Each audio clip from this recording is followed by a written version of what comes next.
지금 많은 분들이 그 어 우리가 인제 지방선거에서 별 문제 없이 압승할 수 있다라고 다들 확신하시는데, 사실은 어 뭐 그렇게 완벽하게 승리할 수 있다라고 보이고 꼭 녹록한 지금 상황만은 아닙니다.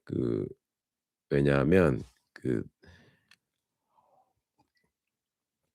지난번 총선 때도 보셨지만 특히 부산, 울산, 경남 지역은 우리가 여론조사에서 10% 이상 앞서가야지 실제 선거에서 확실하게 이기는 지역이거든요. 근데 어 부산도 그렇고 경남도 그렇고 지금 현재 상황에서 우리 후보가 부산은 지금 아직 결정되지 않았습니다마는 어 리스크들을 다 안고 있는 상황이라서 그 그게 뭐 인제 잘 해소될 거라고 기대합니다마는, 현재 여론조사 결과를 보면 특히 경남 같은 경우에는 우리 김경수 지사가 10% 이상 압도적으로 앞서가지는 못하고 있는 상황인 것 같습니다. 그래서 계속 열심히 다니면서 지지율을 높여가고 있는 음 과정이긴 한데, 여러분들 더 좀 마음 모아 주시고 우리가 어 이재명 정부의 성공을 위해서라도 꼭 어 다들 확실하게 승리할 수 있도록 앞으로 인제 마음을 더 모아 주시는 게 되게 중요할 것 같습니다. 그것도 좀 지켜봐 주 아까 인제 물어보신 그 상임위원장 문제 먼저 좀 설명드리겠습니다. 오늘 정청래 대표가 그전에도 인제 잠깐 예고하고 우리 한병도 원내대표도 좀 말씀하고 한 적이 있었는데, 이런 식으로 국힘이 국정에 협조하지 않고 계속 발목 잡기로 목리를 부리는 태도로 나오면 "상임위원장을 하반기에 배분하지 않겠다." 이렇게 얘기를 했어요.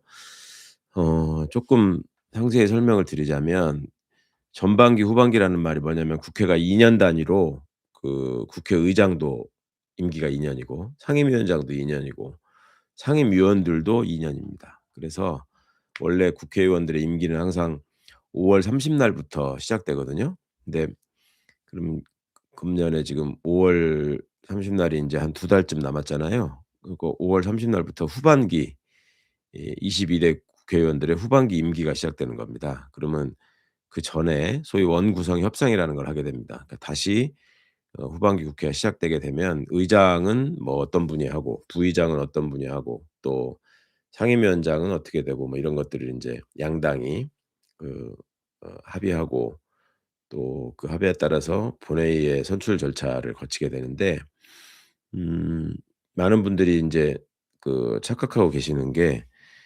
상임위원장은 당별로 이렇게 예 나눠져서 정해서 당에서 정하면은 그 사람이 마치 그러니까 장관 임명되듯이 상임위원장을 맡는다, 그렇게 제도화되어 있다라고 생각하시는 분들이 계시는데, 그건 아니고요. 원래는 과거에는 그 군부 독재 정권 뭐 이럴 때는 그 여당이 독식을 했었습니다. 상임위원장은 당연히 자기들이 다 차지하고 음 자기들끼리 이제 나눠 먹는 자리였는데, 어 1988 년인가요? 13대 총선으로 기억하는데, 그때 4당 체제가 됐죠. 당시에 민주정의당, 그다음에 평화민주당, 통일민주당, 그다음에 뭐 당시에 그 신민주공화당, 이렇게 4당 체제가 됐는데, 그때 어 야당들이 연합하면은 당시에 민정당보다도 훨씬 의석이 많았었죠. 그러니까 인제 그 결과로 나중에 인제 3당 합당이 이루어지면서 평민당이 고립되고 뭐 이런 일이 생겼습니다만, 하여튼 그전까지 소위 말하는 여소야대 국회가 됐고, 그러니까 인제 여당이 상임위원장을 독식할 수가 없잖아요. 그래서 당별로 이렇게 나눠서 상임위원장을 맡게 되는 뭐 그런 협상이 있었습니다. 그러니까 인제 독식을 왜 못하냐면, 그전까지 과반을 항상 여당이 이상한 선거제도나 또 군부 독재의 비호를 받아서 이렇게 이루다가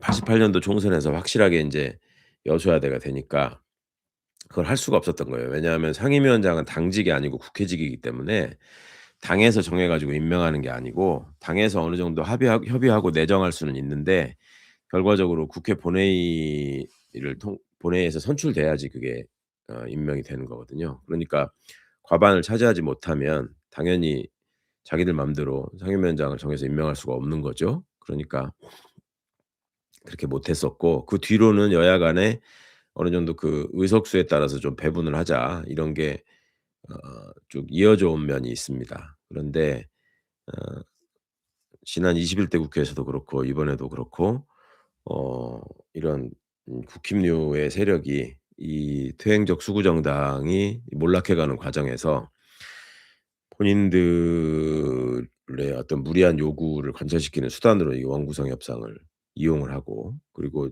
22대 국회에서는 특히 보시다시피 부의장 한 자리로, 이게 21대 국회 때는 정진석이라는 분이 부의장으로 자기네들끼리 내정이 돼 놓고 뭐 다른 이유로 여러 가지 목리를 부리면서 부의장으로 선출되지 않아서 부의장을 못한 상태로 한참 가다가 나중에야 뒤늦게 부의장이 된 적이 있었고요. 22 대에서는 지금 전반기에 주호영 의원이 부의장이 됐죠. 그런데 자기네 당이 제기하는 필리버스터에 대해서 일체 사회를 보지 않는 또 황당한 짓을 하면서, 또 뭐 대구시장에 도전한다고 하다가 뭐 컷오프 됐다고 발표되고 막 이러던데, 중간에 뭐 또 이정현 씨를 겨눠서 뭐 지역감정을 자극했다는 발언을 했다고 또 비판도 받고 그렇게 되던데, 하여튼 지금 현재 국회의 모습이, 특히 인제 국힘이 보이고 있는 모습이, 이거는 국정의 동반자로서의 민주정당이나 국회의원들의 모습을 보여주지 않고 있기 때문에, 민주당이 배려를 해서 상임위원장을 나눠줄 수도 있지만, 그렇지 않다면은, 그러니까 민주당의 배려나 협조 없이는 자당 상임위원장을 원래 한 명도 배출하지 못하는 게 원칙이죠.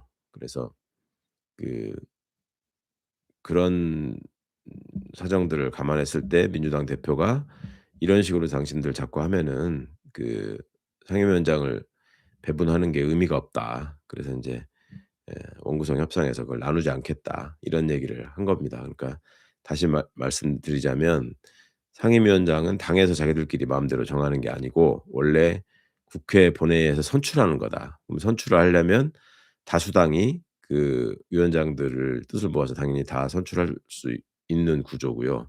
그런데 그간에 그냥 관행적으로 야당을 배려하는 차원에서 좀 나눠졌던 것이다. 그런데 그때마다 인제 뭐 법사위를 누가 해야 되느냐, 뭐 알짜 상임위가 뭐냐, 뭐 이런 얘기들이 한 번씩 뉴스에 나오는 거 보셨을 텐데, 이제 그런저런 것들이 사실은 21대 국회에서 법사위원장을 저쪽에 넘겨주니까 그 온갖 이상한 일들을 벌였잖아요. 김도읍 같은 사람들 법사위원장 하면서 법안 처리를 마지막을 길목을 막고, 그것 때문에 또 패스트 트랙이 진행돼야 되고 뭐 이런 일들이 많이 생겼었는데, 지난번 이제 22대 국회 원구성 협상에서는 그 법사위원장을 어느 당이 맡을 것이냐를 가지고 한참 동안 또 시간이 갔죠. 그런데 결국 민주당이 법사위원장을 맡다 보니까 우리 정청래 위원장, 뭐 추미애 위원장 법사위원장이 되고 보니, 그 국회가 법안을 심사하고 또 처리하는 과정에 새로운 모습들을 많이 보셨을 거고, 국회가 그간에 시끄럽기만 하고 뭐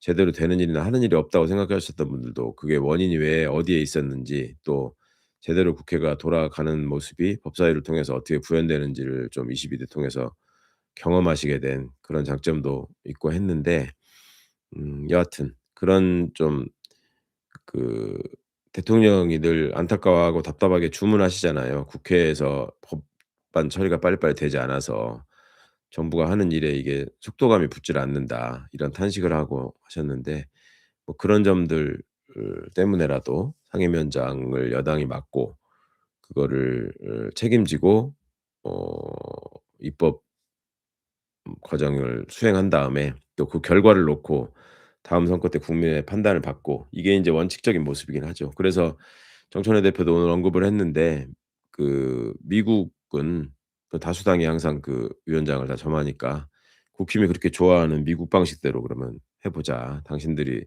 국정의 발목을 너무 잡았다, 이런 얘기를 했는데, 뭐 저로서는 그 공감이 가는 의견이고, 과거부터 저는 그렇게 하자고 얘기를 해 왔어서 뭐 어 가급적 그렇게 해 가지고 좀 제대로 된 입법과 국정이 이루어졌으면 하는 마음입니다.